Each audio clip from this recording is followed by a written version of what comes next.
Hillary Clinton et Donald Trump sont au coude à coude. Personne ne sait qui va devenir président des États-Unis. Jusqu'à ce qu'une véritable bombe politique explose, le cabinet de campagne de la démocrate a été piraté.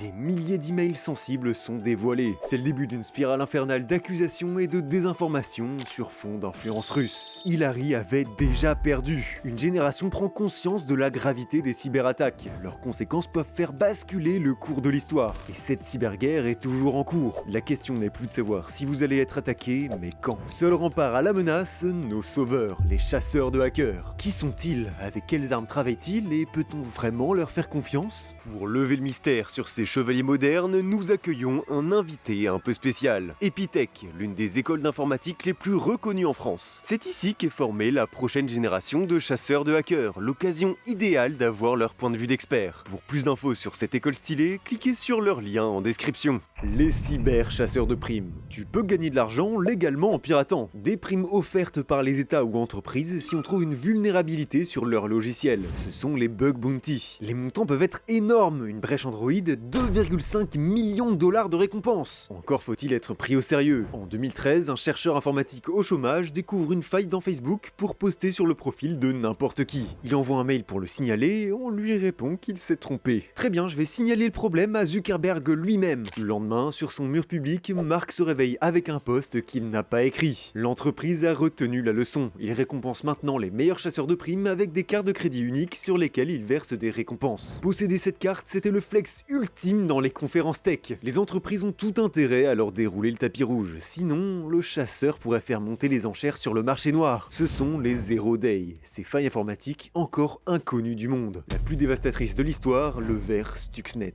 En exploitant une brèche de Windows, il a infecté plus de 45 000 machines. Personne n'avait rien vu, ce n'était pas ton PC qui l'intéressait. Sa véritable cible, une centrale iranienne d'enrichissement d'uranium. On la croyait inviolable parce qu'elle était complètement isolée d'Internet. Enfin ça, c'est ce que les experts croyaient à l'époque. Ils n'avaient pas prévu la fourberie de Stuxnet. En exploitant non pas une mais 4 0D de Windows, il a pu se propager en toute discrétion à travers le monde, toujours en mode sommeil. Il n'attendait qu'un seul déclencheur, qu'une des clés jusqu'à laquelle il a réussi à se propager soit branchée au système de l'usine par un employé négligent. Stuxnet s'est alors réveillé. Il a infiltré les centrifuges à uranium pour les faire tourner de manière légèrement irrégulière. Pas trop pour ne pas éveiller les soupçons, mais juste assez pour qu'elles se cassent en quelques semaines. Personne ne comprenait ce qu'il se passait. Pendant 2 ans, le ver a détruit plus de 2000 centrifugeuses iraniennes, paralysant tout leur programme nucléaire. Et puisque Stuxnet était programmé pour s'autodétruire en 2012, ses manigances auraient pu rester à jamais indétectées. Heureusement, on a sous-estimé la négligence des employés de la centrale. L'un d'eux a rapporté chez lui un ordinateur du boulot avec un ver réveillé et l'a connecté à Internet. En 2010, Stuxnet activé s'échappe dans l'Internet mondial, déclenchant des bugs un peu partout. Rien de tel pour attirer l'attention des chasseurs de hackers. Ils vont réussir à isoler le ver et se rendre compte qu'ils n'ont pas affaire à n'importe quelle cyberattaque. Au vu des moyens financiers et humains pour développer ce bijou de cybercrime, les soupçons se tournent vers le gouvernement américain ou israélien. Le pire, c'est qu'ils ont probablement acheté les Zero Day sur le marché noir. Oubliez les avions de chasse ou les tanks, les véritables attaques des nations s'écrivent maintenant à coups de 0 et de 1. Cybercriminels et chasseurs de hackers s'affrontent dans une course à l'armement sans merci. Et comme toutes les guerres, il faut des armes.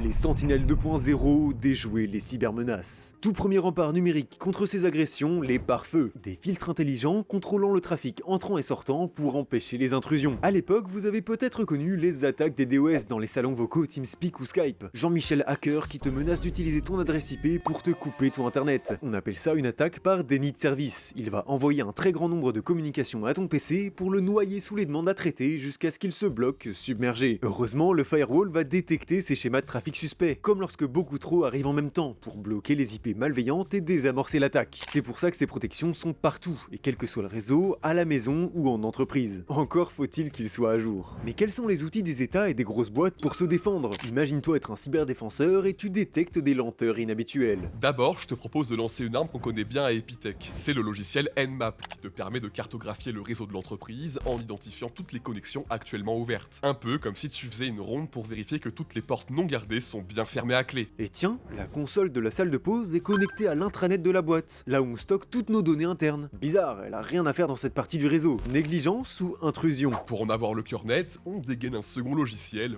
Wireshark. Il va agir comme un mouchard et espionner chaque communication qui transite par cette connexion. Dans le milieu, on appelle ça un sniper, un renifleur de paquets. Tout ce qui rentre, qui sort ou qui circule, rien ne lui échappe. Une sorte d'œil de Sauron numérique. D'ailleurs, comme Nmap, Wireshark est un outil que tu peux télécharger gratuitement pour l'essayer chez toi. Tu verras sûrement plein de choses intéressantes. Bingo, la console a été piratée pour tenter d'exfiltrer les données personnelles de tous les clients. Rapidement, tu coupes la connexion et isoles cet appareil du réseau. C'était -1. Quant au hacker qui a installé ce malware, il a brouillé les pistes avec un VPN. On ne le coincera pas aujourd'hui. Même avec des sentinelles omniscientes qui surveillent le réseau jour et nuit, tu n'es pas à l'abri du danger. Un certain type d'attaque furtive peut se dérouler tout en restant indétecté. Il y a quelques années, on a découvert les failles Meltdown et Spectre, qui permettent aux programmes malveillants d'accéder complètement à la mémoire du système et de voler toutes les données sensibles, mots de passe ou infos perso. Leur particularité, ce sont des failles matérielles. Elles ne sont pas dues à du code, mais à la fabrication même de la plupart des processeurs construits après 1995. Autant te dire que ton smartphone ou ton PC, ils sont complètement vulnérables. Bon, on n'a qu'à sortir un patch pour colmater la brèche, non? Le problème, c'est que comme la faille concerne directement l'architecture physique des composants électroniques, on ne peut pas la corriger avec un simple morceau de code.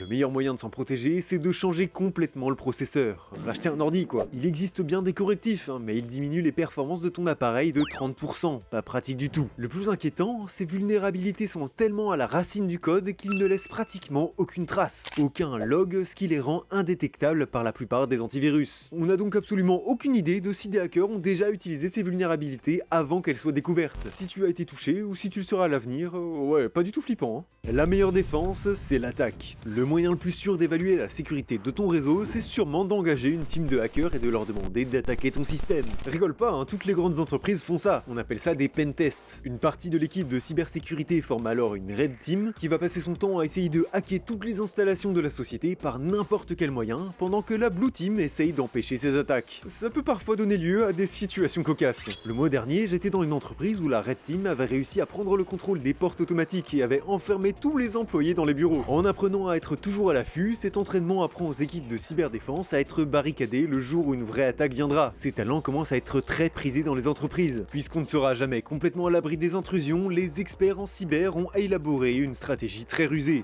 Poser des pièges à hackers. Imaginez qu'un hôpital vous engage pour protéger son réseau. Une de nos astuces va être de disséminer intentionnellement des petites failles par-ci par-là. Pour un hacker, impossible de résister. On appelle ça un honeypot, un pot de miel qui va appâter les mouches, car ces failles apparentes ne donnent en fait accès qu'à une fausse copie du réseau, totalement isolée. Le hacker qui tombe dans le piège va y mener son attaque, croyant s'être introduit dans le véritable système et dévoiler toutes ses cartes. On va alors pouvoir observer quelle technique d'intrusion il utilise, même capturer son programme malveillant pour l'étudier sous toutes les coutures. Non seulement on a esquivé l'attaque et de potentiels dégâts monstrueux, mais on a récolté de précieuses informations stratégiques sur l'arsenal de l'ennemi. La prochaine fois, on aura de nouvelles défenses pour rendre leurs armes inefficaces. Cette course à l'armement numérique n'est pas prête de finir. Tous les jours, les nouveaux gadgets cool ou innovations à la mode s'accompagnent d'autant de vulnérabilités potentielles et d'angles d'attaque. Dernier exemple en date, la mode des chatbots qui utilisent l'IA. Un simple prompt malveillant peut retourner l'IA contre l'entreprise et lui faire dévoiler des données confidentielles. Dans notre marche inexorable pour le progrès, chaque avancée technologique est paradoxalement une invitation pour les hackers à s'engouffrer dans de nouvelles failles, dans le but de semer le chaos. Notre sécurité numérique ne tient qu'au talent et à l'ingéniosité inlassable des chasseurs de hackers, les anges gardiens vigilants de nos sociétés modernes.